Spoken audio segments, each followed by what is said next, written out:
Amis lecteurs, bien le bonjour, merci de nous retrouver une fois de plus ce matin dans le cadre d'une autre édition de votre programme culte d'ailleurs sur la chaîne panafricaine Afrique Média Télévision.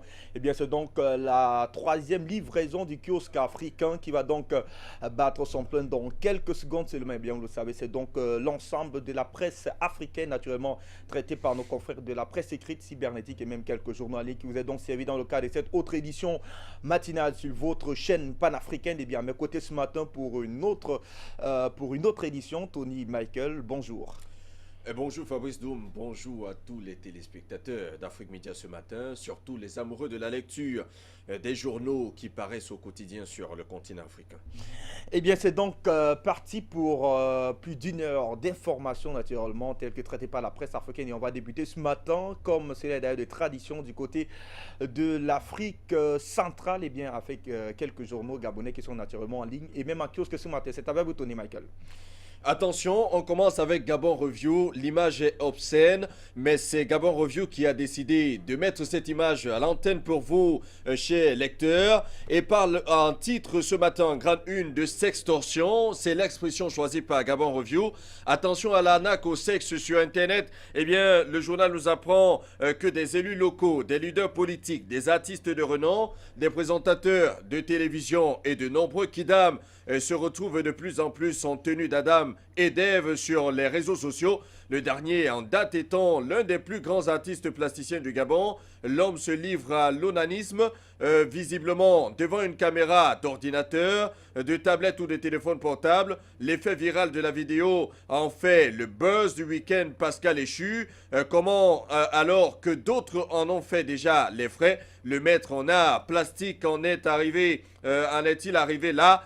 On croit savoir de quoi il retourne. Eh bien, le journal nous apprend qu'il ne faut pas se fier à ces vidéos que vous voyez dans les réseaux sociaux, les vidéos certainement de certaines autorités du côté du Gabon, parce qu'il s'agit d'un pur montage. Il faut donc faire attention à ce qu'ils appellent du côté du Gabon la sextorsion. Attention donc à l'arnaque au sexe sur Internet. Les détails de cette information dans les colonnes de ce journal Gabon Review qui est déjà disponible en ligne ce matin. Et puis nous quittons de là pour Gabon Actu, toujours du côté du Gabon, avec cet autre titre, grève d'avertissement de 15 jours à Dax Petroleum. On a donc l'impression que beaucoup de multinationales du côté du Gabon sont en train de subir les foudres des populations gabonaises qui ne sont pas tout à fait satisfaits des services que leur offrent ces multinationales, mais aussi du traitement salarial qui est réservé aux employés de ce côté-là. Eh bien, le journal nous apprend à cet effet que l'Organisation nationale des employés du pétrole, en abrégé ONEP, a annoncé dans un communiqué le déclenchement de la grève générale d'avertissement de 15 jours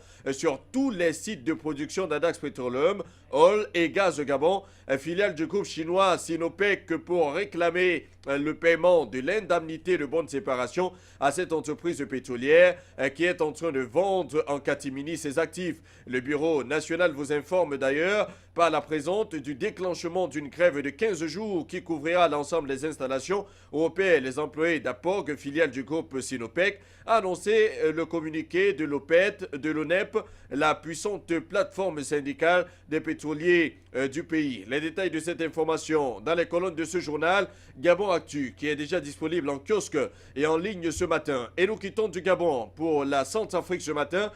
Tout d'abord avec Kobo News qui nous parle de la Centrafrique.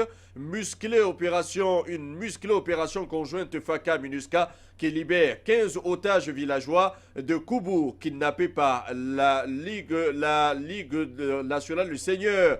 Eh bien, le journal nous apprend ce matin que le ministre de la Communication et des Médias, Ange Maxime Kazagui, et Hervé Verroussel, directeur en charge de la communication à la MINUSCA, ont conjointement animé une conférence ce lundi 2 avril 2018 dans les locaux de la télévision centrafricaine, à l'abrégé TVCA, à Bangui, et au centre de ce face-à-face avec les professionnels des médias, la prise d'otages par les éléments du LRA, et puis leur libération immédiate par une musclée opération conjointe des forces armées centrafricaines, FACA, et les éléments du contingent marocain de la MINUSCA. Les détails de cette information dans les colonnes de ce journal, mais on peut déjà dire bravo aux FACA qui commencent à renaître véritablement de leur centre. Et puis, nous sommes toujours en Centrafrique, cette fois-ci avec le journal journal Centrafrique, la nouvelle Centrafrique, qui titre pour sa part Centrafrique, Bambari, Ouaka, des anti-Balaka attaquent des casques bleus. Bilan sanglant. Selon le journal ce matin, un drame sanglant a eu lieu ce mardi dans la ville de Takbara, située à 60 km de Bambari. Et dans cette ville, les casques bleus y ont découvert un charnier de cadavres de 21 civils, dont 4 femmes et 4 enfants, près d'une église. D'après les premières constatations, les armes traditionnelles ont été utilisées pour tuer ceux qu'on a retrouvés dans ce charnier. Les détails de cette information sont contenus dans les colonnes de ce journal, La Nouvelle Centrafrique, qui est déjà disponible en kiosque ce matin. Et puis, nous quittons de la Centrafrique pour aller au Tchad, avec Tchad Info. Vous voyez visiblement la main de ce ministre en train de faire un stop, mais c'est un stop qui appelle et il dit qu'il n'est pas normal que les parades se fassent lors des mariages et surtout des tirs d'armes à feu. C'est ce que dit le ministre Ahmad Bachir, et qui estime le ministre de l'administration du territoire, de la sécurité publique et de la gouvernance, Ahmad Mahamat Bachir, qui a rencontré le midi du 1er avril 2018 à l'hôtel de ville de N'Djamena des maires des arrondissements de N'Djamena. Au centre de la rencontre, l'interdiction des parades de cortège de mariage dans la ville de N'Djamena et sur l'ensemble du territoire national. Ahmad Mahamat Bachir dit avoir constaté un laisser-aller de la part des responsables de la sécurité. Il n'est pas normal que les parades se fassent lors des mariages et surtout des tirs d'armes à feu. Eh bien, il faut donc dire ça à tous les mariés du côté du Cameroun, par exemple. Et puis, on va quitter du Tchad pour aller du côté du Congo-Brazzaville avec les échos du Congo-Brazzaville ce matin qui nous parle du Congo, économie, reprise des discussions avec le Fonds monétaire international. Le journal nous dit ce matin qu'une mission du FMI est arrivée à Brazzaville.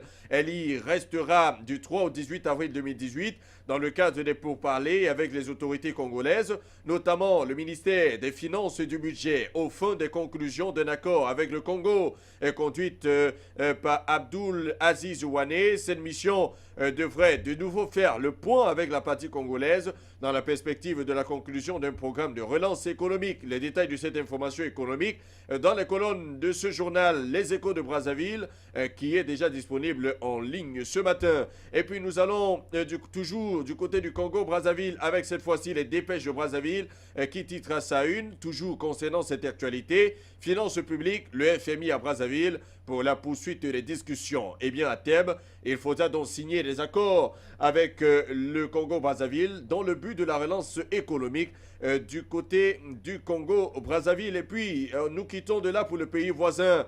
Nous sommes là au Congo-Kinshasa avec le courrier de Kinshasa qui titre à sa une présidentielle de décembre. L'UDPS porte son choix sur Félix Tshisekedi. Et Félix Tshisekedi qui est déjà prêt et qui a déjà mis ses stratégies en marche pour pouvoir conquérir le pouvoir. D'ailleurs, lui-même, il a dit la conquête du pouvoir est la seule mission que j'ai en ce moment. Et puis, nous continuons toujours au Congo-Kinshasa, cette fois-ci avec le journal en ligne La Prospérité, qui titre pour sa part « Nouvel élan à la primature, Bruno Tibala nomme Jean-Félix Kamanda Diboué à la direction du cabinet ». Selon ce qu'indique le journal ce matin, René, rentré fraîchement du pays après un séjour à l'étranger, Bruno Tibala Zenze était égal à lui-même, n'a pas attendu pour reprendre du service. Pour donner un nouvel élan au travail de son cabinet, le Premier ministre a procédé à un remue-ménage en nommant de nouvelles têtes, dont un nouveau directeur de cabinet et des directeurs de cabinet adjoints, 3 au total. Ainsi, au terme du décret portant nomination d'un directeur du cabinet et des directeurs de cabinet adjoints du Premier ministre, M. Jean-Félix Kamanda Diboué est nommé directeur du cabinet. Il sera secondé respectivement par M. Oscar Lugengo Lula d'Irakaba, en charge des questions administratives, techniques et infrastructures. Altesse Mutombo Kupa d'Irakaba, chargé des questions socio-économiques, financières et monétaires. Et Bruno Tumba Kayembe, chargé des questions politiques. Ainsi après, en fac-similé de décret irrélatif que vous pouvez découvrir dans les colonnes du journal La Prospérité, qui est déjà disponible en ligne. Et pour vous ce matin, amis lecteurs, Et puis nous quittons de ce pays-là pour embrasser la République du Cameroun avec le journal d'information générale à capitaux publics Cameroun Tribune qui titre à sa une région du nord-ouest et du sud-ouest, une vingtaine d'otages libérés. Eh bien le journal nous apprend que dans une déclaration et un communiqué rendu public hier, le ministre de la Communication Issa Tiroma Bakari fait également savoir que des dizaines de terroristes ont été neutralisés par les forces de défense. Les détails de cette information à découvrir en page 5 de ce journal. Et nous sommes toujours au Cameroun, cette fois-ci avec le journal Mosaïque. Mosaïque qui est en kiosque ce matin. C'est un hors-série ce matin qui nous parle de la francophonie en question et nous dit que les intellectuels, artistes et chercheurs ouvrent le débat à l'occasion de la journée consacrée à la francophonie dans le monde. Les détails de cette information dans les colonnes de ce journal Mosaïque qui est déjà disponible en kiosque ce matin. Et puis nous sommes aussi là avec le journal de Pierre Claver Kono. Il s'agit d'Horizon Nouveau, le magazine Horizon Nouveau qui est disponible en kiosque ce matin au prix de 400 francs ce matin et qui nous parle de la Chine et du Cameroun. Le meilleur exemple gagnant-gagnant. Eh bien, le journal nous dit qu'à l'analyse de la qualité des relations, des réalisations de l'Empire du Milieu au Cameroun, tout porte à croire que si cette coopération datait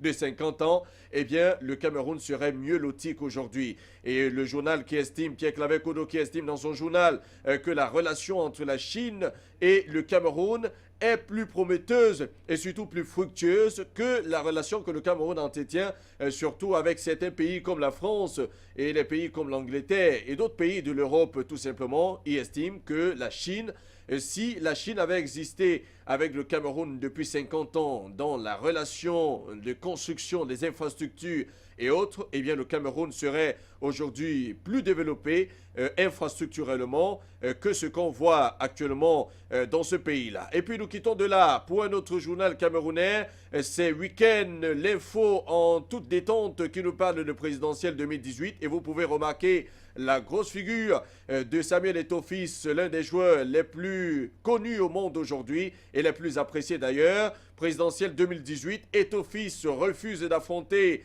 Paul Biya. Et vous savez qu'il y a quelques jours sur les réseaux sociaux, eh bien, certains journaux en ligne ont dit que Samuel Eto'o a annoncé officiellement qu'il se porterait candidat à la présidentielle de 2018, eh bien le joueur de football assez apprécié dans le monde a donc nié tout cela en disant qu'il n'a pas l'intention d'affronter les candidats à l'élection présidentielle de 2018, mais encore plus le président de la République, Paul Biya, selon ce que nous apprend le journal ce matin. Les détails de cette information dans les colonnes de ce journal ce matin. Et puis nous quittons de là pour Expression économique, l'hebdomadaire Expression économique, toujours au Cameroun, qui nous parle de santé publique ce matin, en nous disant qu'il y a une enquête sur les vrais faux médicaments de la rue.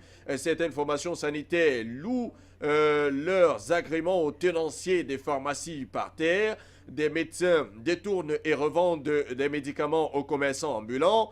Plusieurs pharmaciens s'approvisionnent dans les rues, etc. L'éclairage d'un enseignant en économie industrielle du médicament du côté du Cameroun qui a été contacté par le journal. Eh bien, vous comprendrez à travers cette interview avec cet enseignant en économie industrielle qu'il y a autant de demandes au Cameroun que de pharmacie proprement dite. Et puis, nous continuons toujours ce matin au Cameroun avec Leadership Entreprises et Marchés qui nous parle de banque de détail, crédit immobilier, ce risque qui pèse sur les banques au Cameroun et un peu partout dans le monde. Et le journal nous parle des taux fixes bas, un risque pour le bilan des banques, une durée de crédit plus courte qui permettra aux banques de réduire le risque sur leur bilan par la production de nouveaux crédits à des taux fixes supérieurs. Et il faut aussi, selon le journal, diminuer ou augmenter les marges sur les crédits immobiliers. Les détails de cette information financière et économique en pages 6, 7 et 8 de ce journal ce matin. Nous continuons, nous sommes toujours là au Cameroun. Cette fois-ci, parlons des éperviers ou des éperviables du côté du Cameroun ou tout simplement de personnes qui ont déjà réussi à l'examen de l'opération épervier pour cette saison. Nous parlons des malheurs en continu avec Info Matin ce matin qui nous parle des comptes bancaires d'Atanganakuna et enfants bloqués. Le compte de l'ex-ministre des eaux et de l'énergie et de ses enfants bloqués. Le journal nous apprend que les enfants qui étaient déjà traumatisés par l'arrestation ou l'interpellation de leur papa devront aujourd'hui encore être plus mal dans leur peau parce que cette fois-ci, les comptes sont tout simplement bloqués. Tous les comptes sont bloqués. Et c'est l'enfer qui commence parce que la famine va commencer à la maison. Voilà ce que nous dit le journal ce matin. Et puis nous quittons de là pour parler avec Repère de Belinga et Boutou, Ivo Desancio, le clash. Voilà ce que nous dit le journal qui nous dit que prié par le directeur de la sécurité présidentielle de remettre le badge d'accès à la présidence de la République, l'ancien directeur du cabinet civil du président de la République limogé le 2 mars dernier est entré dans une colère noire, non sans proférer des menaces à l'encontre du général Ivo Desancio. Il estime, M. Belinga Iboutou, qu'il doit encore avoir accès à la présidence de la République. Il y a travaillé pendant de longues années. Il a été même considéré comme l'ami intime du président de la République, Paul Biya. Il ne comprend pas comment un simple directeur de l'état-major de la présidence de la République, bien évidemment, devrait lui retirer son badge. Cela, il ne comprend pas. Et il demande à celui-là de ne pas l'affronter sur ce terrain-là. Les détails de cette information à retrouver dans le journal Repère qui est disponible en kiosque et l'information est à retrouver en page 2 de ce journal. Et puis nous continuons avec le Soir Tri-Hebdo. Le Soir Tri-Hebdo, le journal qui nous parle de chamboulement dans les sociétés d'État. 8 DG sur la sellette. Et d'après une source digne de foi, selon ce que nous apprend le journal ce matin, leur sort est déjà scellé. De nouvelles nominations sont imminentes ces jours. Certains directeurs prendront la route de Kondengui, d'autres une retraite paisible. Les détails à lire en page 3 de ce journal. Il faut dire que l'opération Épervier est en train de vraiment poursuivre son cours du côté du Cameroun.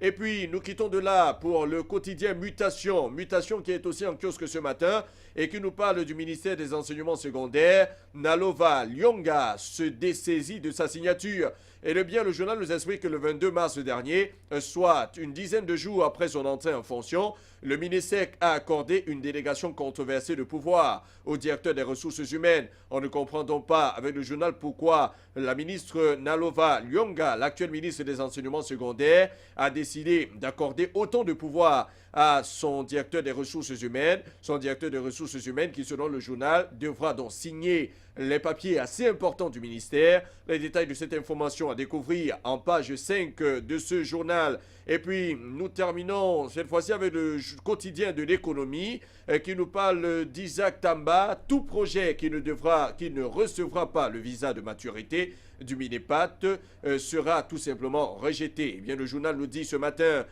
que la chefferie ouvrière de l'exécution du budget d'investissement public, le directeur général de l'économie au ministère de l'économie, de la planification et de l'aménagement du territoire, présente les critères de sélection des projets à financement public de l'année 2019. Entretien exclusif dans ce journal. Et puis toujours dans ce journal, un politique, Maître Aker Emouna, dit ne pas rouler pour le régime en place. Vous savez que depuis un certain temps, il est accusé de jouer un tout petit peu, non seulement à la danse bachata de ce côté-là, mais aussi est en train de taper le tambour pour que, comme on le dit souvent, de chauffer le tambour pour que le vrai président puisse s'installer au pouvoir. Eh bien, beaucoup de gens pensent du côté du Cameroun que le président Maître Aker Emouna est là tout simplement pour alimenter une certaine polémique, pour donner la possibilité au président Paul Biya d'être un peu plus vu, lui qui sera peut-être candidat à la prochaine élection présidentielle. L'ancien bâtonnier candidat à la présidentielle de 2018 vient de déposer dans sa lettre de démission à l'ONG Transparency International pour se consacrer à ses activités préélectorales, pour montrer à quel point il ne roule pas pour le régime en place. Les détails de cette information dans les colonnes de ce journal. Et c'est avec le quotidien de l'économie que nous sortons de l'Afrique centrale pour l'Afrique australe, Fabrice Doum, ce matin. Nous apprenons à la une de Lusaka Time que Kambwili promet de démanteler ce qu'il a appelé d'ailleurs le monstre qu'il a aidé à créer Chichimba Kambwili, consultant du National Democratic Congress, affirme que sa ressente humiliation personnelle et sa persécution ont cimenté sa détermination à mobiliser audacieusement ce qu'il a appelé le monstre qu'il a aidé à créer après donc la mort du président Michael Sata. Dans une déclaration mise à la disposition de Q-News, Kambwili dit qu'il est résolu plus que jamais à faire donc en sorte que le pouvoir d'État et ses responsabilités soient démentis démocratiquement de ce qu'il a qualifié de désespérés, de voleurs et même des gens sadiques. Elle dit que la Zambie mérite mieux que ce que le pays a aujourd'hui, n'est même pas un pouce plus proche de ce que l'on peut appeler un leadership tout simplement sensé et crédible. Allez donc lire la suite dans les colonnes du journal Lusaka Times du côté de la Zambie. Restons toujours en Zambie avec donc The Times of Zambia. Chilufya à son tour met en garde contre la complaisance dans la lutte donc contre le choléra. Le ministre Chitalu Chilufya a mis en garde contre la complaisance dans la lutte contre le choléra, même si la maladie est sur le point d'être contenue après donc des mois de mesures intenses pour arrêter l'épidémie qui a tué plus de 110 personnes dans son pays. Le docteur Chilufya a déclaré qu'il était nécessaire que les Zambiens maintiennent des niveaux élevés de propreté pour s'assurer que la maladie et les maladies transmises par l'eau étaient tout simplement éradiquées et prévenues. Le ministre a pris la parole hier, c'était donc à Kabwe au festival choral d'interdénomination parrainé par le ministre de la province du centre Sidney Mouchanga sous le thème donc la propreté est proche de la piété.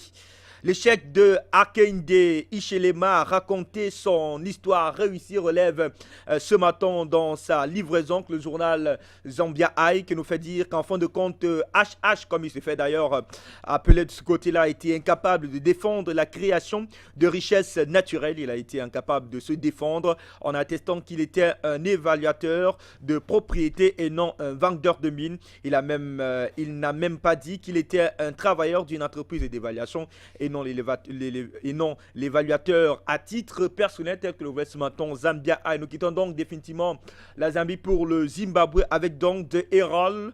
Emerson Dambudzo Nangagwa souligne les projets prioritaires pour le Zimbabwe. Titre donc à sa une ce matin de Herald qui nous fait dire que le président de ce pays-là a exhorté donc les entreprises chinoises à venir investir au Zimbabwe en déclarant que les opportunités abondent dans la plupart des secteurs de l'économie. S'adressant donc au forum d'affaires entre le Zimbabwe et la Chine à Beijing où il effectue une visite d'État de 5 jours. Le président a réitéré en montrant que le Zimbabwe est ouvert aux affaires et que la visite démontrait la volonté du pays d'approfondir ses relations donc avec ce géant asiatique tel que l'on voit ce matin le quotidien de Herald. À la une du journal de Zimbabwean, les médecins du Zimbabwe condamnent la grève de 31 jours. Retient à sa une ce matin le journal de Zimbabwean. Eh bien les médecins zimbabwéens ont mis fin samedi à une grève de 31 jours qui a paralysé les institutions de santé publique. Selon le docteur Nzolisi Ngwenya, porte-parole de l'association des médecins hospitaliers du Zimbabwe, le conseil des services de santé a accepté de réviser à la hausse leur indemnité de garde et de fournir l'équipement nécessaire dans les hôpitaux. Cette grève constitue, nous dit le journal, un test de la volonté de réforme du nouveau président du pays, Emerson Mnangagwa, qui a pris les rênes du pays en novembre après le coup de force de l'armée qui a d'ailleurs poussé Robert Mugabe à la démission. Restons toujours au Zimbabwe avec donc cette fois-ci l'hebdomadaire d'État Sunday Mail. Le président Emerson apporte l'argent, annonce dans le dit journal. L'amnistie du président Emerson Mnangagwa pour extériorisation illégale de l'argent a étayé les réserves de devises étrangères du Zimbabwe et a également révélé l'impunité avec laquelle les entreprises et les particuliers se sont d'ailleurs débarrassés de leur liquidité ces dernières années. Le 19 mars dernier, bien, le président a rendu public une liste de 1844 entreprises et personnes qui ont donc externalisé environ 1 milliard de dollars suite donc à l'expiration d'une amnistie de 3 mois à compter donc du 1er décembre 2017. Et bien plus de 590 millions de dollars ont donc été récupérés jusqu'à présent. Et depuis le 19 mars de cette année, 55 personnes et entreprises ont retiré plus de 90 millions de dollars du pays, soit des recettes et d'exportation non comptabilisées, soit des importations non livrées, telles que le voit ce matin l'hebdomadaire d'État de Sandemé. Eh bien, on le sait depuis donc la prise de fonction par M. Emerson Nagagwa. Eh bien, il avait d'abord commencé par demander que tout cela qui avait fait main basse sur la fortune publique du côté du Zimbabwe puisse naturellement permettre que l'argent puisse revenir à ce pays-là sans toutefois que des poursuites judiciaires soient engagées à l'égard de ces personnes-là. Eh bien, on a visiblement l'impression que le président veut donc tout simplement assernir la scène politique du côté du Zimbabwe. Question d'attirer davantage les investisseurs étrangers, comme il est d'ailleurs en train de le faire du côté donc de la Chine. La suite donc de cette information arrive ce matin dans les colonnes de l'hebdomadaire d'État de Sandemé. Nous quittons donc cette fois-ci le Zimbabwe pour la Namibie. Dans ce pays-là, donc, le coordinateur de SWAPO Asseï, un membre du groupe, note dans le dit journal, le coordinateur de Coma à la SWAPO, Elliot Bako, puisqu'il s'agit de lui, fait face à une accusation d'agression après avoir donc prétendument attaqué le docteur Panduleni Itula lors d'une réunion du parti. C'était donc vendredi dernier. Itula a confirmé qu'il avait ouvert une affaire d'agression contre Bako, le coordinateur du district rural de Windhoek, John Elago. Il a déclaré qu'il souhaitait que Bako fasse l'objet d'une enquête de la commission anticorruption sur l'émission d'une carte de membre de Connie Engelbrecht, secrétaire chargé de l'information et de la mobilisation du district rural de Windhoek. La suite est donc à lire ce matin dans les colonnes du journal de Namibiant. A Fort, entendu l'Alliance pour la démocratie au Malawi fixe le 28 avril comme nouvelle date pour la convention. Retient donc ce matin Nyassa Time du côté du Malawi qui nous fait savoir qu'initialement la convention devrait être convoquée le 29 décembre l'année dernière, mais elle a été reportée au 7 avril de cette année. Il a été remis à plus tard et le comité des événements du parti a accepté de tenir le congrès électif aux dates indiquées à Lilongwe. Le porte-parole d'Aford de Kumbo Mwangulu a déclaré que la convention du Lilongwe Teachers College se tiendra à budget minimum de 15 millions de kwacha, tel que le voit ce matin. Donc le journal Nyasatam du côté du Malawi. Et nous quittons le Malawi pour le Lesotho avec donc le Lesotho Time. Le torchon brûle désormais entre le juge en chef Tomeng Madjara et le secrétaire du gouvernement Moa Oli, un PACA tel que l'annonce ce matin le dit journal. Une guerre de mots a éclaté entre le juge en chef Tomeng Madjara et le secrétaire du gouvernement Maololi PACA à propos donc des démarches visant à évincer le haut juge de son poste tant convoité. Le chief justice est furieux d'un récent avis du bureau de PACA dans lequel il affirme d'ailleurs que les négociations pacifiques avec Madame Madjara au sujet de sa sortie de la magistrature ont donc bien avancé. La juge Madjara, qui a jusqu'ici résisté aux tentatives énergétiques pour l'évincer de son poste, a riposté à la GS en disant d'ailleurs qu'on ne pouvait pas dire qu'elle soit impliquée dans les négociations pacifiques quand elle fait l'objet de sniping animé par le gouvernement, fonctionnaires et politiciens. Elle accuse effectivement PACA de mentir sur diverses questions. En tout cas, eh bien, on a l'impression que c'est désormais, on va dire, véritable guerre entre ces deux grandes figures de la justice, donc du côté du Lesotho, tel que le nouvel ce matin le dit journal. Et au Swaziland, donc le fils de Gaouzela perd la jambe dans un accident de train-titre. Ce matin, Swazi observa, selon donc d'autres informateurs, un fils aîné du chanteur de gospel populaire Dodonzi Gaouzela Simelane se bat pour sa vie après donc avoir été écrasé par un train à Funzo Moya. C'était lundi soir, selon les sources. Nzweli, également membre du groupe gospel de son père, a eu les deux jambes fracturées après donc l'accident du train et les médecins ont dû en amputer une. Toutefois, selon le journal, il reste un mystère comment le fils du chanteur gospel a été impliqué dans l'accident qui a failli lui enlever la vie. Mais à en croire le quotidien, les soupçons d'une tentative de suicide ont été écartés par les proches du sujet. La suite est donc à lire à page 2 du dit journal Swazi. On observe qui est naturellement en kiosque ce matin. On parle de diplomatie et nous sommes bel et bien là du côté de l'Angola avec donc Ango Press. Le vice-président félicite le président du Botswana. Le vice-président de la République d'Angola, Bordito de Souza, a félicité mardi le président de la République du Botswana, Mogwetsi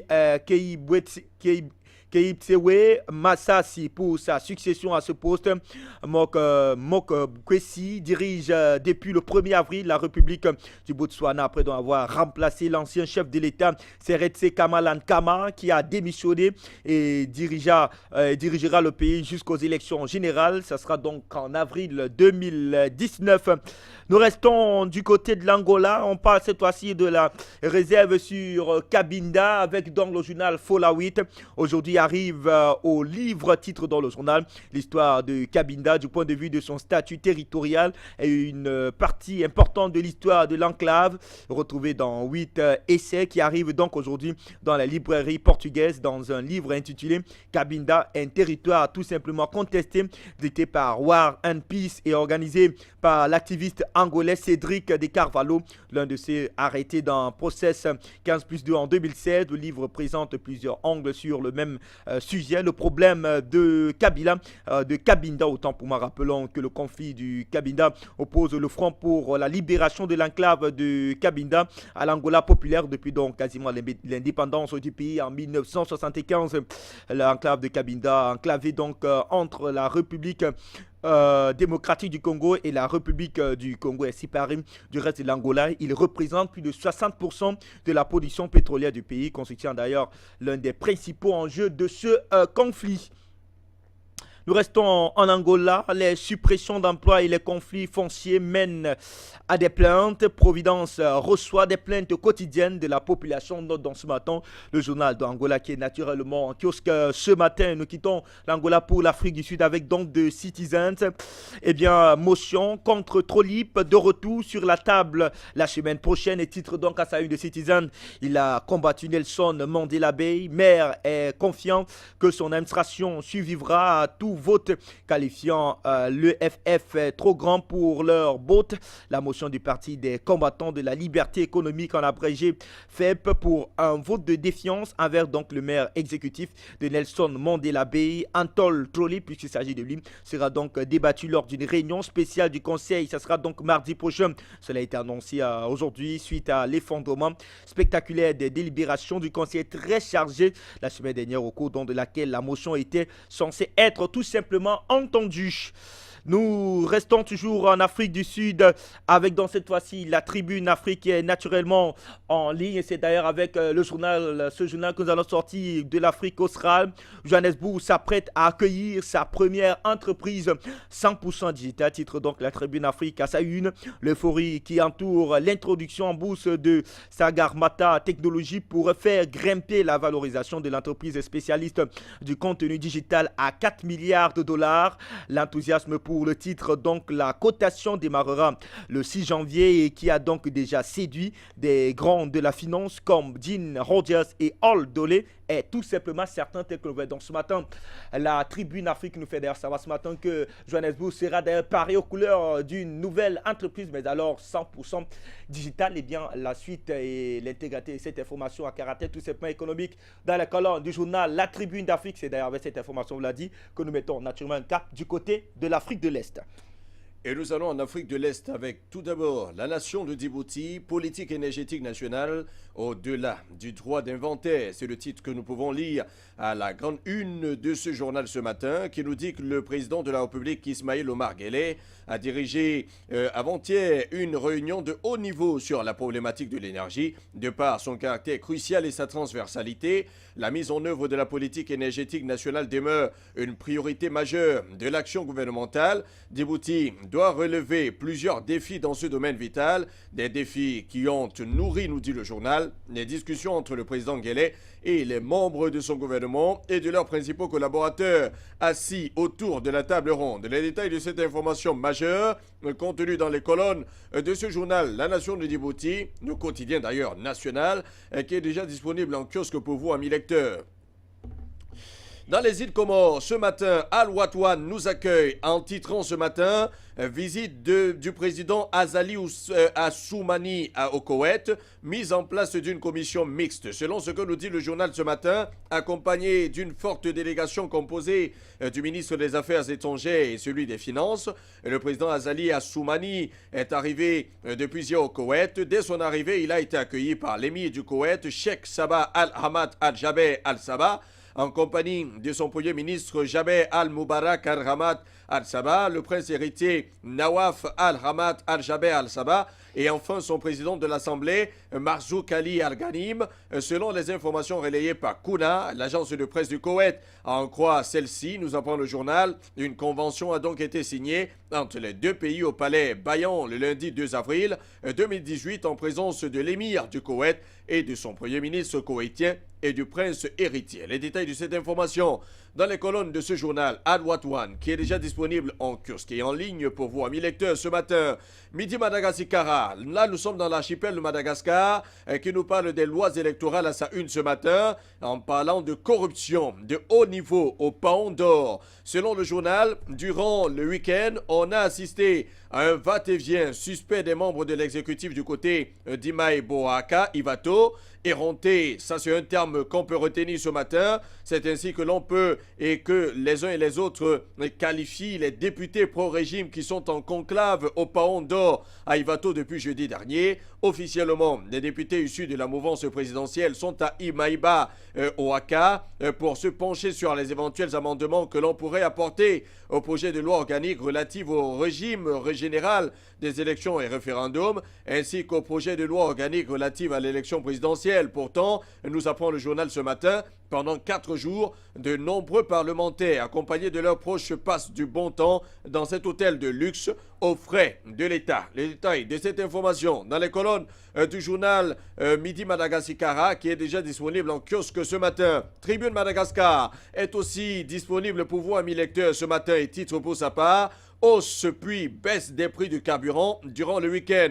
Eh bien, le journal nous explique que dans la nuit du 31 mars au 1er avril 2018, l'essence ainsi que le gazole ont connu une hausse de 90 ariari, le pétrole lampant une hausse de 40 ariari. Aussi, le dimanche de Pâques, le super carburant est passé de 4020 ariari le litre.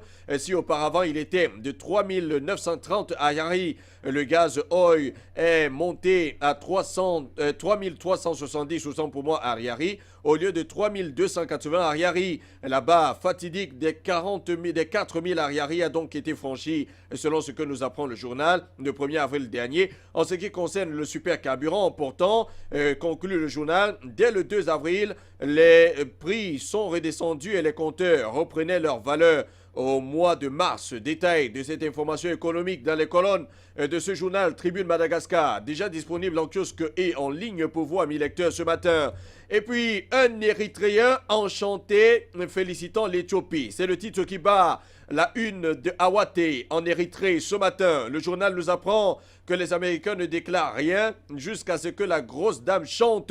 C'est une langue familière, nous dit le journal se référant à une grosse dame qui apparemment avait l'habitude de chanter avant la fin des opéras. Nous sommes là toujours à l'international et le journal de compléter en disant qu'au cours des 6 dernières semaines, tout le monde attendait que le Parlement éthiopien chante et déclare officiellement un Premier ministre. Il l'a fait et comme beaucoup s'y attendaient, il a nommé le docteur Abiy Ahmed, le nouveau Premier ministre de l'Éthiopie. Félicitations, monsieur le Premier ministre, dit le journal. Confirmer que le Premier ministre avoir un Premier ministre était un long processus, mais ils ont trouvé, les Éthiopiens, un réconfort dans la navigation sur les plateformes de médias sociaux où beaucoup de gens étaient obsédés par la foi d'Abiy Ahmed. Beaucoup de gens ne savaient pas que les Éthiopiens étaient aussi déterminés à les confondre. Les détails de cette information sur la nomination de ce nouveau Premier ministre à la une de ce journal et surtout dans les colonnes que vous pourrez parcourir ce matin dans Awate en Érythrée. Et puis, nous continuons avec le journal tanzanien Tanzania qui nous parle d'utilisation de contacts pour Mirage. Eh bien, le journal nous apprend ce matin que quand le président John Magufuli devrait lancer le lancement officiel de Mirerani cette semaine, des manifestations et des affiches sont prévues pour le recevoir. Le but des manifestations et des bannières est d'exiger des propriétaires miniers de payer leur salaire dans les mines, une affaire qui a été attaquée par le commissaire régional de Manyara, Alexander Mutieti. Les détails de cette information dans les colonnes de ce journal Tanzania qui est déjà disponible en kiosque pour vous, amis lecteurs, ce matin. de Ethiopian Herald titre à sa une ce matin des promesses pour sortir de l'impasse entre l'Éthiopie et l'Érythrée. C'est le grand titre que vous lisez d'ailleurs à la une de ce journal qui nous apprend ce matin que le nouveau Premier ministre, M. Abiy Ahmed, a promis d'apporter des transformations économiques, sociales et politiques en rétablissant la gloire passée du pays, de l'Éthiopie bien évidemment, et en stimulant l'intégration régionale. Il a également remarqué que son processus de sélection pour assumer le poste de Premier ministre a mis en évidence une transition pacifique du pouvoir en Éthiopie qui pourrait servir de référence pour le continent. Après avoir prêté serment hier, nous dit le journal, le Premier ministre a réaffirmé que son gouvernement ferait tout ce qui était en son pouvoir pour apporter des changements tangibles à l'éducation, à l'économie, aux droits démocratiques et humains, aux jeunes et aux femmes bénéficiaires, entre autres, vivement que M. Abiy Ahmed fasse ce qu'il a dit à son peuple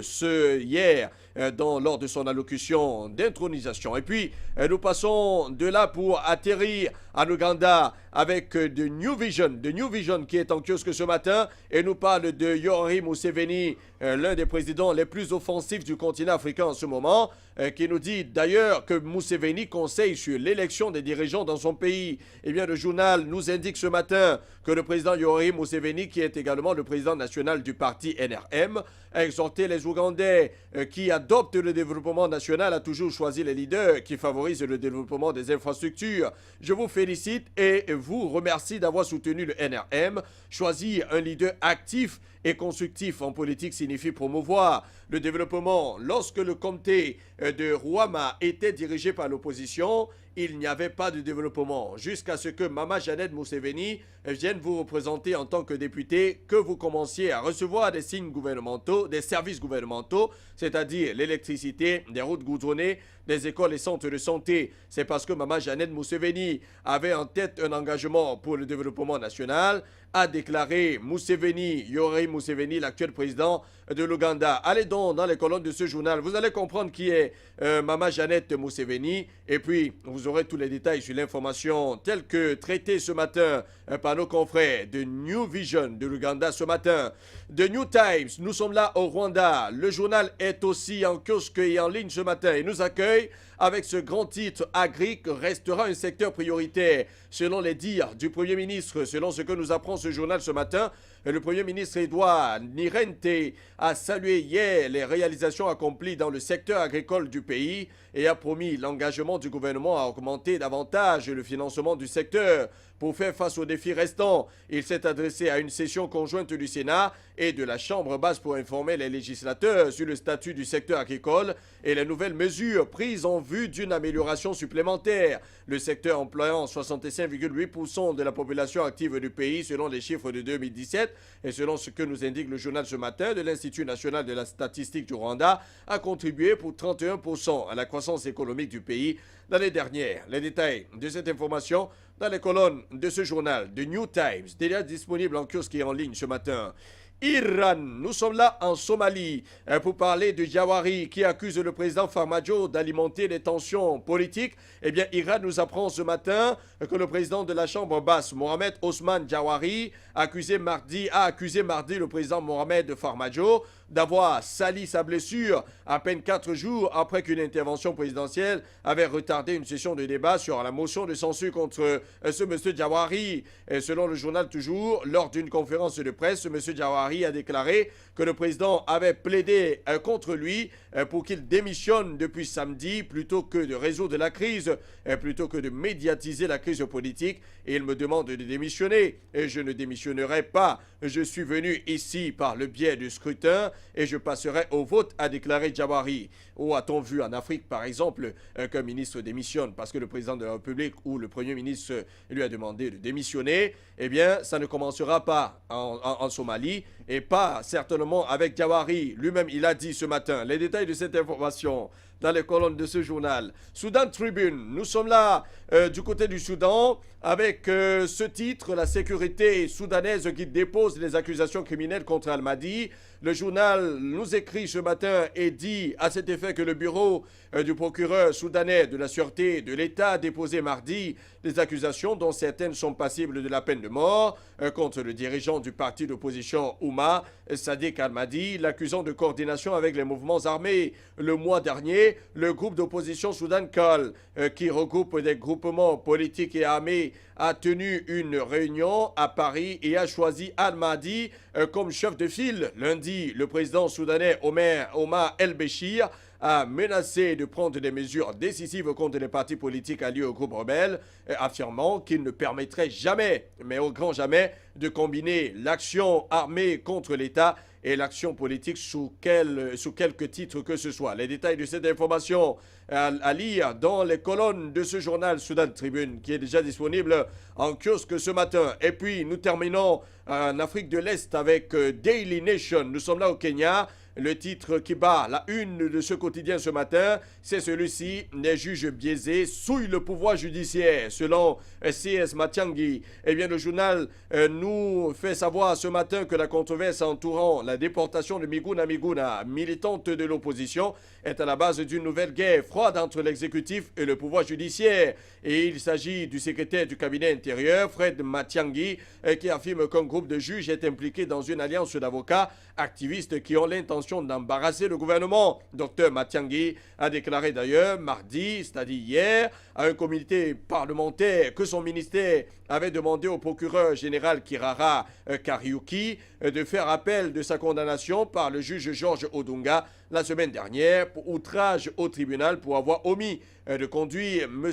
Miguna devant le tribunal comme ordonné. Les détails de cette information judiciaire dans les colonnes de ce journal kényan Daily Nation qui est déjà disponible en ligne et en kiosque ce matin. Et c'est avec cela que nous sortons définitivement de l'Afrique de l'Est pour embrasser cette fois-ci l'Afrique blanche, l'Afrique du Nord. Avec Fabrice Doum. Naturellement la nation Eloatan qui est donc en ligne et en kiosque ce matin. Le journal parle d'automobile et nous fait savoir d'ailleurs que les concessionnaires cèdent d'ailleurs sur les prix. Et bien, vous voyez d'ailleurs cette grande une et cette image est bien choisie de ce véhicule qui est d'ailleurs sous le feu des projecteurs tel que choisi d'ailleurs ce matin par nos confrères. Eh bien, je viens de nous dire, donc acculé par le gouvernement et l'opinion publique qui a crié au scandale suite à la publication des prix sortis d'usines des voitures assemblées en Algérie. Eh bien, les concessionnaires automobiles réagissent à leur manière. Restés discrets depuis quasiment le désaveu du gouvernement, les représentants des constructeurs commencent à donner des signaux positifs à l'opinion publique. Au moins 2 marques ont donc déjà annoncé une baisse substantielle des prix de certains modèles. Et bien les détails à lire dans ce matin dans les colonnes du journal. Le nombre des cas enregistrés en Algérie aussi quasiment entre 400 000 et 500 000 avec donc le quotidien Liberté, le drame des enfants autistes. Eh bien la transmission génétique y est pour quelque chose selon le professeur Majid Tabdi qui a insisté sur l'amélioration du dépistage précoce et la pertinence du diagnostic pour lutter d'ailleurs contre cette maladie. L'autisme est un phénomène pathologique en nette croissance du côté de l'Algérie. Les statistiques disponibles font ressortir une prévalence de croissance aussi bien exponentielle qu'inquiétante. La moyenne d'enregistrement de nouveaux cas s'est vertigineusement démultipliée ces dernières années, à telle enseigne que le président de la République a décidé la mise en place dans les meilleurs délais d'un plan national de l'autisme devant donc prendre en charge cette maladie lourde socialement parlant. Espagnols, Turcs et Américains affichent un grand intérêt pour un partenariat gagnant-gagnant. Alger, une destination très courue, note dans sa livraison ce matin l'expression quotidien. Eh bien, pour réussir son challenge économique, nous dit le journal, l'Algérie a besoin de capter les investissements directs étrangers.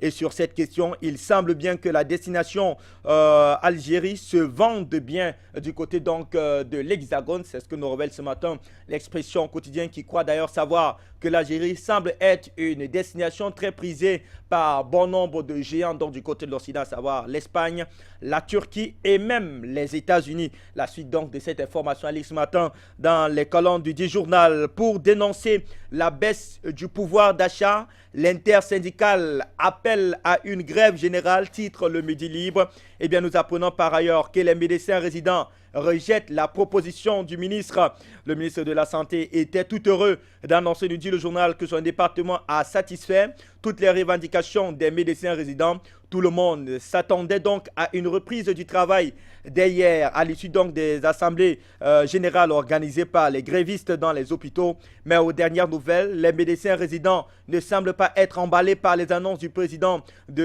par le président du département de Mokhtar Asbelaoui. Selon les membres du CAMRA, entendu collectif autonome des médecins résidents algériens, joint par le téléphone, le ministre de la Santé n'a rien donné de concret. Il ne s'agit que des lois qui existent, déjà indiqué un délégué des médecins résidents.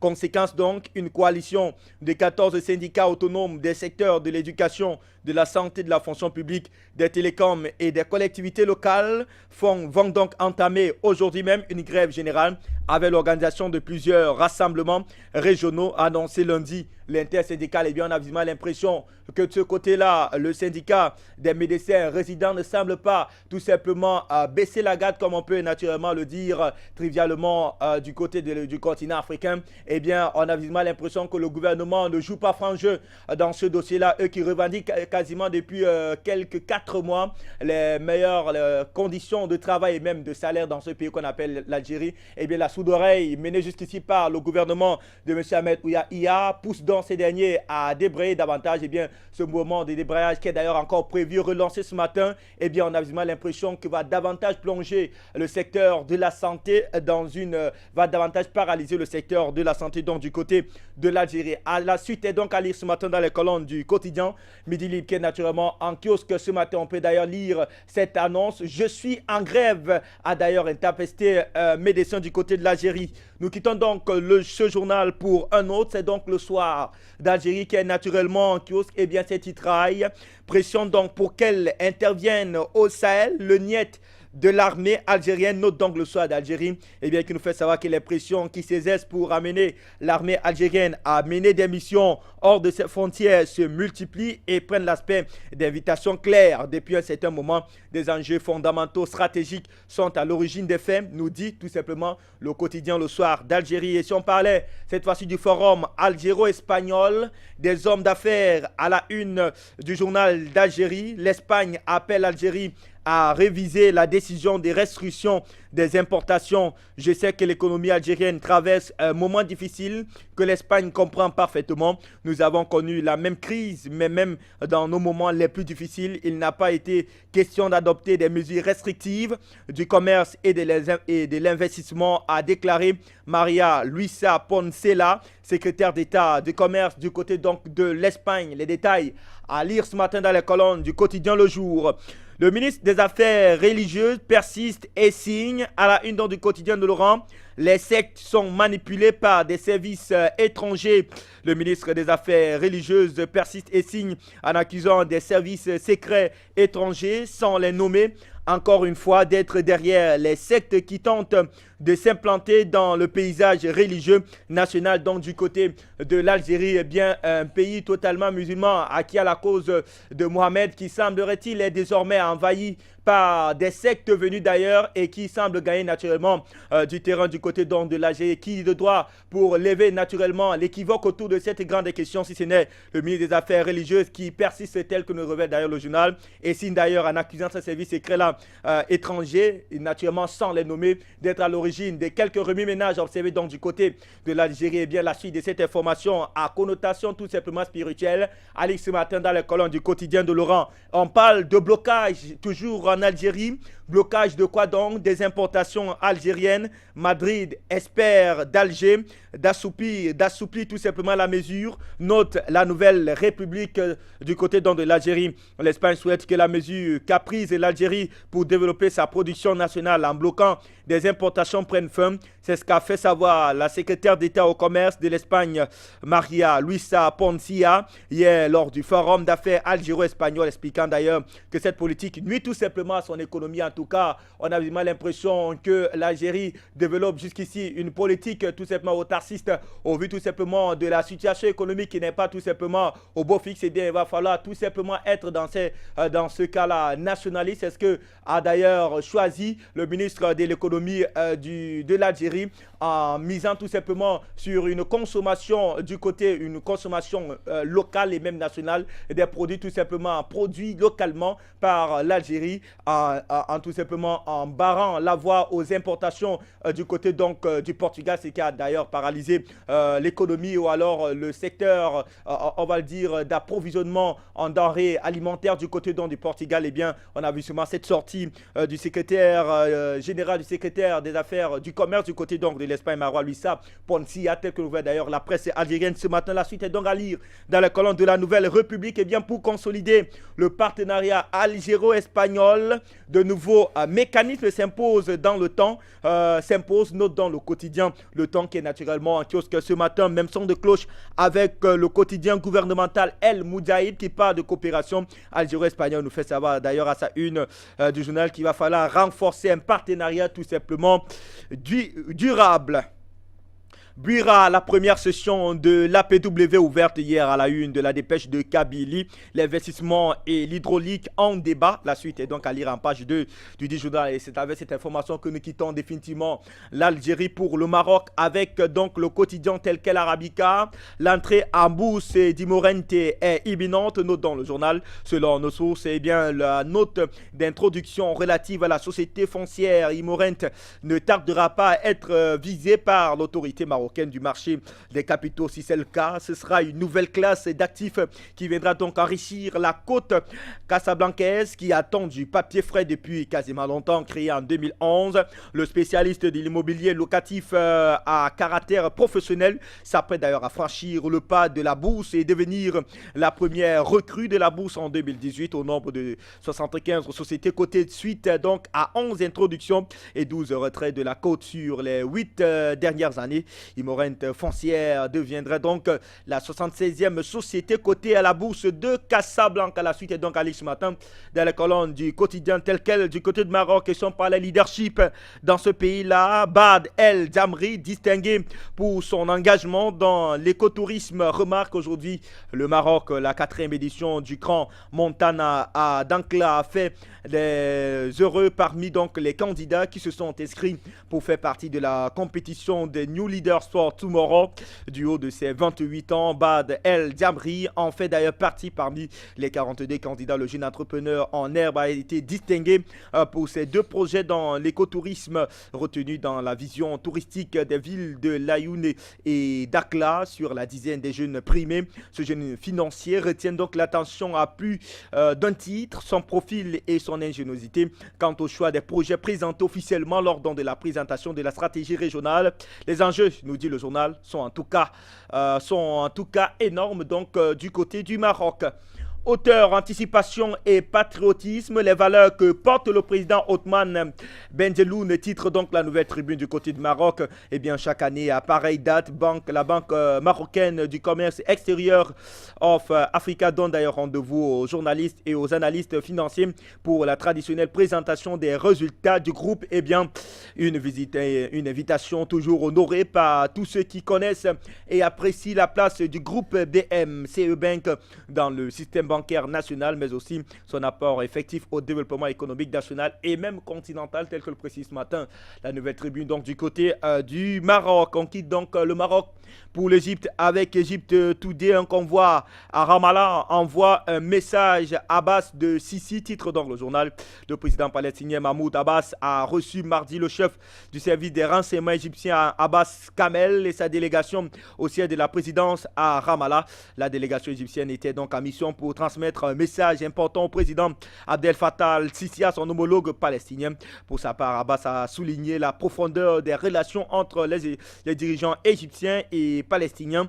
Le peuple palestinien et le souci des dirigeants palestiniens de renforcer les relations dans le cadre de l'intérêt mutuel des 2 peuples frères.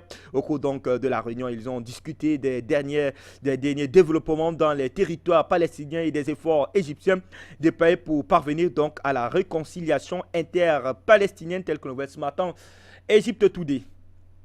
Avec Aram Online, le journal en ligne, l'Égyptien Sisi félicite le Premier ministre éthiopien nouvellement nommé lors donc d'un appel téléphonique, nous dit le journal. Le président égyptien Abdel Fattah el-Sisi a félicité mardi Abiy Ahmed pour son assermentation en tant que nouveau Premier ministre éthiopien, selon donc une déclaration de la présidence égyptienne. La semaine dernière, la coalition au pouvoir en Éthiopie a nommé Ahmed en remplacement de Haïl Mariam Desalegn, qui a a démissionné en février dans le but d'ouvrir la voie aux réformes dans ce pays d'Afrique de l'Est tel que le West ce matin. Aram Online, nous quittons donc cette fois-ci l'Égypte pour la Tunisie avec la presse news de ce pays-là. Suite donc à une grève anarchique, les activités paralysées au port de Radès, titre le journal. La grève est déclenchée par les agents de la société tunisienne d'accounage et de manutention au port de Radès est malvenue à propos donc de la mesure où les opérateurs économiques ont un grand besoin de dynamiser surtout leurs échanges commerciaux pour faire fonctionner leur unité de production, quelles que soient les revendications des agents. Il n'est pas question, le dit le journal, en pareille conjoncture, d'arrêter le travail. D'ailleurs, le Connect a exprimé haut et fort son indignation contre cette grève considérée comme anarchique tel que le ce matin. La presse news de ce pays, terminant cette revue en Afrique du Nord avec donc le quotidien Le Temps en Tunisie à sa une. Troisième réunion de la commission du pacte de Carthage. Le sort de l'Union nationale en jeu, nous dit donc nos confrères tunisiens. La suite est donc à découvrir ce matin dans les colonnes du journal. Et bien, c'est avec cette information que nous mettons le cap du côté de l'Afrique de l'Ouest. En Afrique de l'Ouest, nous commençons avec The Daily Guide. The Daily Guide, c'est le quotidien ghanéen qui titre à sa une ce matin « Mari milite pour le divorce après que le test d'ADN ait révélé que 4 des enfants qu'il avait chez lui, des 6 enfants qu'il avait chez lui, ne sont pas les siens. » Eh bien, le journal nous apprend ce matin qu'un haut dirigeant du Malawi a publiquement révélé des détails intimes sur la paternité de 4 enfants qu'il croyait être les siens. Les révélations de l'homme viennent après un test d'ADN prouvé que 4 des 6 enfants qu'il avait avec sa femme, Myriam, n'étaient pas les siens. Il a cassé les nouvelles à ses parents sur une plateforme de groupe de la famille sur WhatsApp. Il a en outre donné à la famille la permission de se sentir libre de partager l'information aussi largement qu'elle le voulait, disant qu'il n'y avait plus rien à cacher. Ma femme a 6 enfants, mais 4 ne sont pas les miens, alors que j'ai cru pendant longtemps qu'ils étaient les miens. Les détails de cette information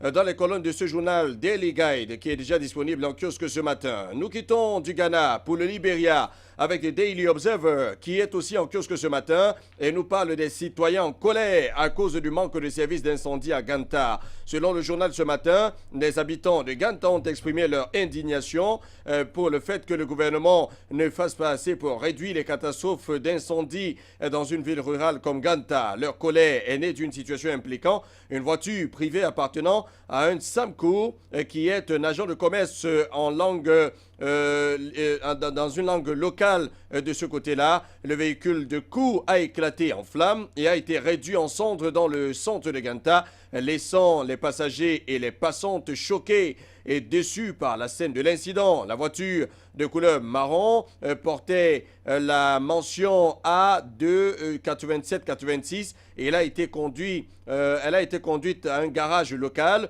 où elle avait subi des réparations pour défaillance de freinage quand elle a soudainement pris feu devant le Beer Garden Hotel dans le centre de Ganta.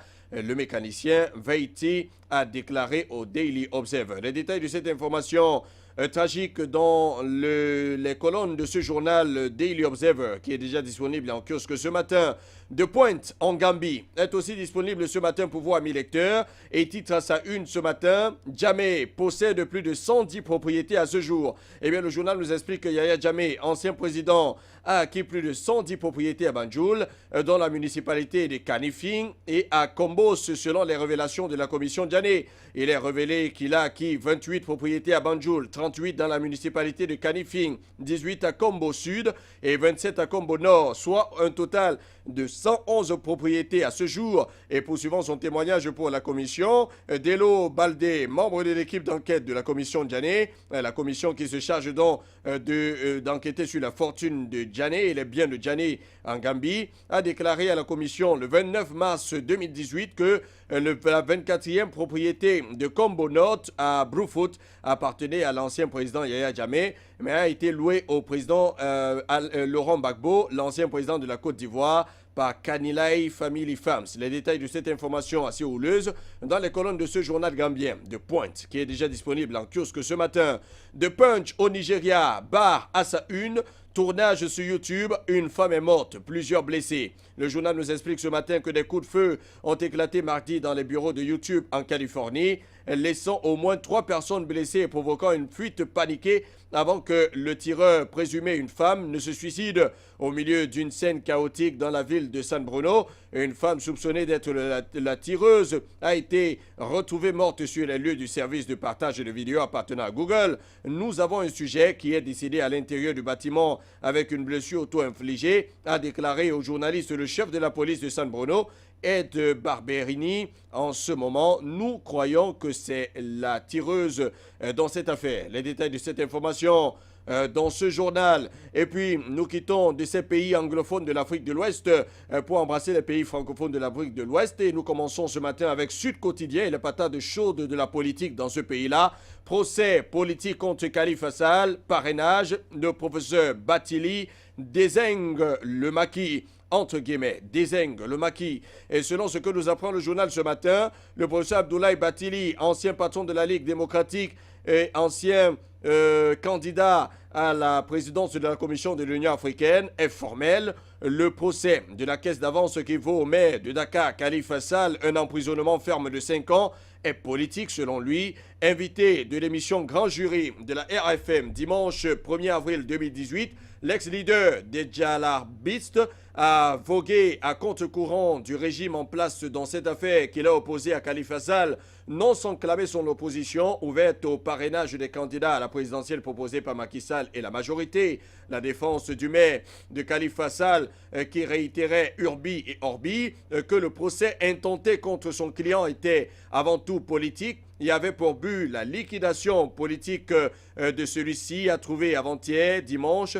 un avocat de taille en la personne d'Abdoulaye Batili. Pour cause, nous dit le journal, l'ancien patron de la LD a profité de la tribune que lui offrait l'émission Grand Jury de la RFM pour qualifier le dit procès de politique tout simplement. Et c'est ce que s'accorde à dire beaucoup de juristes et beaucoup de personnalités du côté du Sénégal actuellement. Les détails de cette information judiciaire dans les colonnes de ce journal Sud Quotidien. Et puis, nous sommes toujours au Sénégal, cette fois-ci avec enquête qui nous parle d'application des règlements de décision de l'UEMOA. Le Sénégal qui affiche un taux de mise en œuvre de 71% selon le journal ce matin, enclin à ratifier des conventions et autres directives communautaires. L'Afrique traîne souvent les pieds quand il s'agit d'application, mais la tendance, nous dit le journal, est en train d'être inversée. Concernant les projets de l'Union économique et monétaire ouest-africaine, en abrégé UEMOA, en fait, selon les indications de ce journal, des évolutions sont notées dans le cadre de la mise en œuvre des réformes politiques, programmes et projets de l'organisation communautaire. C'est ce qui résulte des résultats 2017 de la revue instituée à cet effet et présentée vendredi dernier par le ministre de l'économie, les finances et du plan en présence d'Abdallah Bourema, président de la commission de l'UEMOA. Les détails de cette information contenus dans les colonnes de ce journal Enquête Plus du Sénégal, déjà disponible en kiosque ce matin pour vous, amis lecteurs. Kaloum Presse en Guinée. Nous sommes là en Guinée avec Seloun Dalen Diallo qui fait parler de lui et dit ce matin qu'on ne renoncera pas. Voilà les propos tenus par le leader de l'opposition du côté de la Guinée-Conakry. L'article de Fantaba indique qu'au lendemain de sa rencontre avec le président au palais Sékou Toureya, le leader de l'opposition guinéenne, Seloun Dalen Diallo, se veut toujours ferme et vigilant. Il a même prévenu, l'opposition ne se laissera pas berner en dépit de son tête-à-tête avec le chef de l'État. Sur Radio Espace FM ce mardi, le président de l'Union des forces démocratiques de Guinée, l'UFDG, a envoyé un message aux proches d'Alpha Condé qui s'érige le plus souvent en businessman de la crise. À ceux qui essayent de boycotter les accords, il faut que chacun s'y mette et que chacun joue sa partition pour l'application des engagements pris, a dit l'ancien Premier ministre. On ne renoncera pas au suffrage volé. Alpha Condé a pris des engagements, on le met à l'épreuve, a-t-il souligné. Les détails de cette information politique dans les colonnes de ce journal. Toujours en Guinée-Conakry, Guinée News est aussi disponible en kiosque ce matin et nous parle du palais Sékou Toureya, ce qu'Alpha Condé a dit à Damaro. Et si, selon le journal ce matin, après la rencontre entre le président de la République Alpha Condé et les partis de la mouvance présidentielle, le député Amadou Damaro Camara qui conduisait cette délégation a déclaré à la presse qu'ils ont d'abord recueilli les conseils et les recommandations du chef de l'État, mais surtout les informations par rapport aux différentes rencontres envisagées avec d'autres composantes politiques du pays. Les détails de cette information dans ce journal Guinée News. L'essor au Mali nous accueille ce matin avec ce grand titre Coopération Mali-Union européenne. Plus de 114 milliards de francs CFA pour la réalisation de projets d'envergure. Eh bien, le journal nous apprend que 3 conventions de financement d'un montant global de 175 millions d'euros, soit 114 milliards 792 millions 475 000 francs CFA, ont été signées vendredi dernier entre le gouvernement malien et l'Union européenne pour réaliser un certain nombre de projets dans ce pays. Les détails de cette information dans les colonnes de ce journal. Et nous sommes toujours au Mali avec cette fois-ci un journal qui est dans la lignée du combat, et c'est bien le journal Le Combat, le quotidien malien Le Combat, qui parle de visite du Premier ministre français au Mali, Édouard Philippe, l'étape de Bamako soumise à une condition. Eh bien, allons donc comprendre pourquoi dans cette parution, eh bien, le journal qui nous apprend que la visite au Mali du Premier ministre français prévue pour les 7 et 8 avril prochains a fait l'objet d'une mise en garde de la part de la France à l'endroit des autorités du Mali. Selon l'agenda de cette visite, Édouard Philippe doit se rendre d'abord auprès des troupes françaises de Barkhane au nord, puis à Bamako, où une rencontre est prévue avec les autorités maliennes. Mais l'étape de Bamako est conditionnée par l'arrêt des manifestations anti-françaises. Notre confrère Katito Wadada, qui écrit cet article, précise d'ailleurs à cet effet, par ailleurs, dans son article, que les Français ont informé Bamako que la visite au nord du Mali est exclusivement réservée à la force Barkhane. Aucune récupération politique de la part du pouvoir malien ne sera tolérée. En outre, pour des raisons de sécurité, aucun détail de l'étape du nord de ce déplacement n'a été communiqué aux autorités maliennes. En voilà donc un gouvernement français qui impose ses lois au gouvernement malien et qui dit d'ailleurs au gouvernement malien de faire taire toutes les velléités qui seraient contre la France ou contre la présence des troupes françaises du côté du Mali. Alors donc savoir la suite de cette histoire quand Édouard Philippe se rendra effectivement du côté du Mali ce jour indiqué. Le matinal, nous sommes là au Bénin, nous parle de l'État béninois face aux chefs de l'État, les pharmaciens qui font le mea culpa. Et c'est assez nouveau dans ce pays-là. Eh bien, le journal nous apprend que la lutte enclenchée par le chef de l'État contre les faux médicaments n'est nullement de l'acharnement contre un homme politique, mais plutôt une question de bon sens. Et vendredi 30 mars 2018, lors de leur rencontre avec le président Patrice Talon, les représentants des structures en charge de la distribution des produits pharmaceutiques, tels que nous l'indique le journal, ont reconnu le tort et salué la réforme du gouvernement dans le secteur. Les détails de ce mea culpa dans les colonnes de ce journal le matinal au Bénin. Toujours au Bénin, l'événement précis nous accueille aussi ce matin avec la réussite de la campagne cotonnière et la reprise des activités avec le Nigeria, le FMI qui salue les performances du Bénin en 2017. Et il faut dire que Patrice Talon est un président qui favorise la croissance économique dans son pays parce que le journal nous dit que mener des entretiens sur la deuxième revue de l'accord au titre de la facilité élargie du crédit pour le Bénin a été l'objectif principal d'une équipe des services du Fonds monétaire international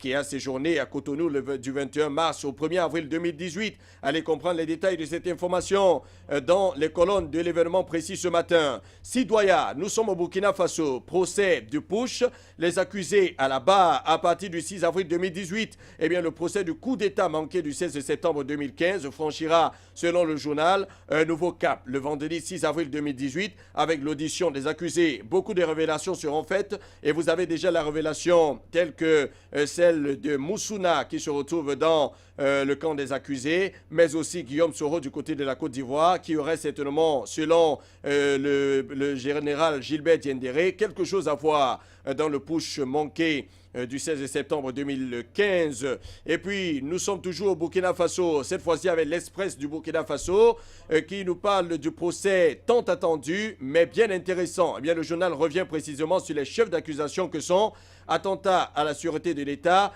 complicité d'attentat à la sûreté de l'État, acte et complicité d'actes de terrorisme, association de malfaiteurs, enlèvement et séquestration, dégradation volontaire aggravée des biens, complicité de dégradation aggravée des biens, pour ne citer que ces chefs d'accusation. Il faut dire qu'il y en a au moins 15 comme chefs d'accusation dans cette affaire de Gilbert Diendéré. Et puis nous quittons de là pour le Togo avec Togo Matin. Le plan national de développement prévu pour démarrer en juillet. Les détails de cette information sont dans le journal. On parle d'un programme ambitieux qui démarre donc en juillet dans les colonnes de ce journal Togo Matin ce matin. Togo Presse est aussi en kiosque ce matin et nous dit que le président fort Gnassingbé a participé à la cérémonie de remise du prix international UNESCO pour la recherche en Guinée équatoriale. En rappel, il faut dire que le prix international UNESCO Guinée équatoriale pour la recherche en sciences de la vie a été remis vendredi à Sipopo, à 15 km de Malabo. Les détails de cette information et de la présence du président togolais à ce rendez-vous dans les colonnes de ce journal. Et puis nous quittons du Togo pour aller en Côte d'Ivoire. La Côte d'Ivoire avec ses patates chaudes, des patates chaudes aussi. L'Inter, on commence avec l'Inter de la Côte d'Ivoire, financement de l'Assemblée nationale, Guillaume Soro qui interpelle publiquement le Premier ministre Amadou Gon Coulibaly et réclame sa part d'argent des eurobonds. Eh bien, le journal nous dit que le chef du Parlement ivoirien s'est montré quelque peu taquin envers le Premier ministre Amadou Gon Coulibaly, présent ce mardi 3 avril 2018 à la rentrée de l'Assemblée nationale. Alors qu'il s'attelait à lever la séance du jour, Guillaume Soro voulait convier tous les invités de son institution à un rafraîchissement, comme c'est la coutume au terme de la cérémonie officielle. Et en traduisant cette invitation, le président de l'Assemblée nationale a lancé un chahut à l'endroit du Premier ministre qui a dû saisir l'occasion pour l'interpeller certainement sur la mise en disponibilité des ressources de son institution. Guillaume Soro aimerait savoir comment est-ce que son institution sera financée en 2018 et puis aussi en 2019. Et puis nous terminons en Afrique de l'Ouest avec l'intelligent d'Abidjan qui nous parle aussi de l'Assemblée nationale hier, autopsie et décryptage d'une session d'ouverture différente des autres. En effet, ce quotidien nous parle de ce qui a véritablement manqué dans le discours de Guillaume Soro. Et c'est à découvrir dans les colonnes de ce journal. Et c'est avec cela que nous sortons de l'Afrique de l'Ouest ce matin. Merci à vous, Tony Michael Menga, pour cette grande poussée des actualités, en tout cas brûlante donc du côté de la Côte d'Ivoire et bien par-dessus tout le continent, dans le cadre d'ailleurs de cette autre livraison de kiosque africain. En tout cas, le plaisir a été le nôtre de vous donner l'information, mais surtout la mer. Et comme on dit chaque matin, ne vous arrêtez pas seulement suivre la revue de presse sur Afrique Média Télévision. Allez vous diriger vers ces kiosques, car nos questions naturellement de faire vivre la presse, mais aussi de posséder la totalité de l'information, car comme nous disons chaque matin, Tony, qui a l'information, a tout simplement le pouvoir. Merci en tout cas d'avoir été là ce matin. Merci à tous les téléspectateurs d'Afrique Média et allez dans les kiosques que vous procurez ces journaux. Et surtout, n'oubliez pas que l'information est en continu sur votre chaîne de télévision panafricaine.